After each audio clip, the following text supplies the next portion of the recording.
Hi guys, it's Cato here. Autotune more or less came and went in the public eye already, but as audio engineers, many of us still use it or something like it on a daily basis. But even if you use it every day, there are some pretty interesting facts behind Autotune that you might not know. Okay, so let's start at the beginning, the birth of Autotune. Did you know that the inventor of Autotune, Andy Hildebrand, has a PhD in electrical engineering, specializing in random processes and estimation theory, and that he started out in other industries entirely? Well, Hildebrand actually originally worked in the geophysical industry, an industry name that I didn't even know existed until I learned about Autotune. And he worked for Exxon in their Exxon Production Research Department, doing seismic processing research. So this adds Autotune to the list of many standard audio tools that we use today, which have components that were invented within the realm of another industry entirely, and then crossed over to be used for music production and creation. So for example, Jim Lawrence, the inventor of the LA-2A, drew from his experience developing optical sensors for the Titan missile program to design the circuit at the core of the LA-2A. And on a side note, even though Autotune is an exception to this rule, I've personally noticed that it seems like a lot of audio tools actually have origins that you can trace to military beginnings. So I guess next time you're working on a project, maybe think about drawing inspiration from other industries and interests. It can't hurt, right? Number 2, even though Hildebrand is a trained musician and composer, the origins of the Autotune software come from Hildebrand's work in said geophysical industry, where he was working on software that helped analyze seismic data to find oil. So as Hildebrand himself put it, oil companies would detonate charges in the ground or in the water, and then they have sensors analyze the reflections to spot the oil. Hildebrand worked on the systems to find the oil this way, and then he later adapted it to audio because, as he puts it, it uses the same science of digital signal processing. In fact, in a 2009 interview, when Dr. Hildebrand was asked about the similarities between the two applications and industries, he responded by saying, "Seismic data processing involves the manipulation of acoustic data in relation to a linear, time-varying, unknown system, the Earth model, for the purpose of determining and clarifying the influences involved to enhance geologic interpretation.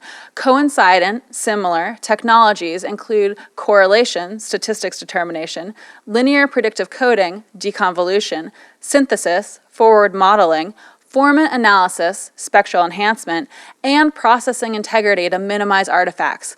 All of these technologies are shared amongst music and geophysical applications."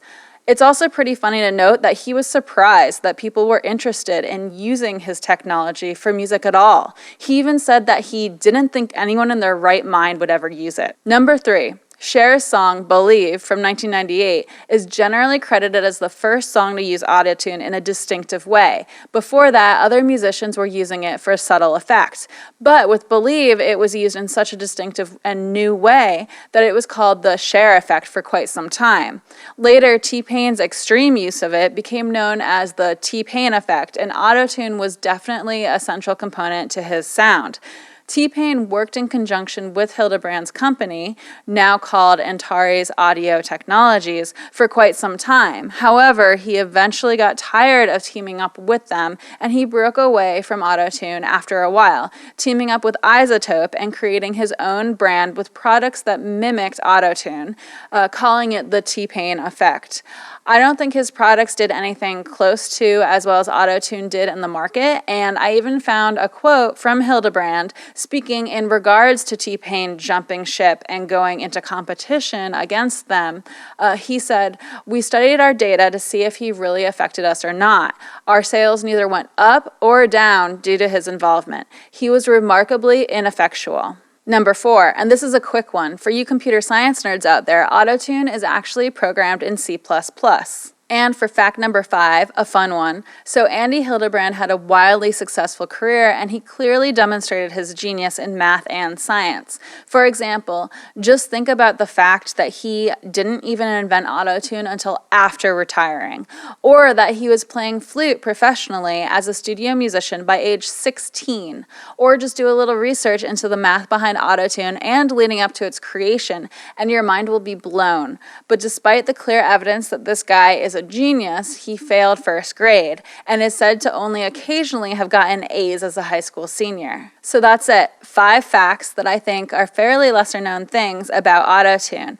I hope you found some of this interesting. And for today's question, people seem fairly polarized about autotune. So some people love it and plenty of people use it. And some people have literally accused Hildebrand of destroying Western music with autotune and launched campaigns against it. So I want to know, what do you think about autotune and software like it? So leave the answer in the comments below, please. Also, if you like this video, please hit the little like button. Please share the video, subscribe to my channel. I'll be coming out with new videos every other Wednesday, and thank you for watching. Okay.